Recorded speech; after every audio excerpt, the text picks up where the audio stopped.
আসসালামু আলাইকুম গাইস, কেমন আছেন সবাই? আশা করি সবাই ভালো আছেন এবং আলহামদুলিল্লাহ আমি ভালো আছি। তো আজকের ভিডিওটা একটু অন্য টাইপ। আজকে হচ্ছে যে আমাদের এলাকাতে বহুদিন ধরে মাঠ পড়ে আছে, আমাদের এলাকার মাঠ আছে অথচ বল নাই, খেলার প্লেয়ার সব কিছু আছে কিন্তু বল নাই। আজকে আমরা একটা বল কিনে আমরা খেলাটা শুরু করি। তো চলে আসলাম গোবিন্দগঞ্জ উজ্জ্বল ভাইয়ের দোকানে। তো এখন বল নিয়ে আমরা বাসার দিকে যাচ্ছি। সে বল আমরা এখন দেখাচ্ছি, আমরা মাঠে যাবো, মাঠে যাই খেলাটা রানিং স্টার্ট করবো। তো গাইস আমরা এই মাত্র বলটা নিয়ে আসলাম কিনে, এখন আমরা যাবো ডাইরেক্ট মাঠে একটু কাজ করে আমরা মাঠে খেলা শুরু করে দেবো। তো এখন পর্যন্ত যারা ভিডিও দেখছেন অবশ্যই ধন্যবাদ।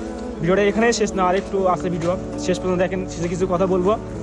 তো গাইস দেখেন এই সামান্য একটা বল, যেটার জন্য মনে করেন এই মাঠে আমাদের কত সুন্দর একটা মাঠ, এই মাঠে আমাদের খেলা হচ্ছিল না, এই শুধুমাত্র একটু বড় জন্য। তো এই দিকে দেখেন এরা বলটা পেয়ে কতটা খুশি, তোমরা কতটা খুশি বলটা পেয়ে?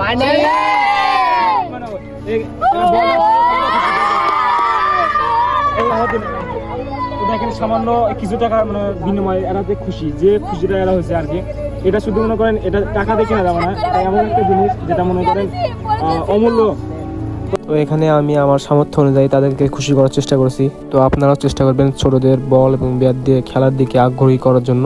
তো আজকে ভিডিওটা এই পর্যন্তই। যারা যারা অবশ্যই শেষ পর্যন্ত দেখছেন সবাইকে অসংখ্য ধন্যবাদ।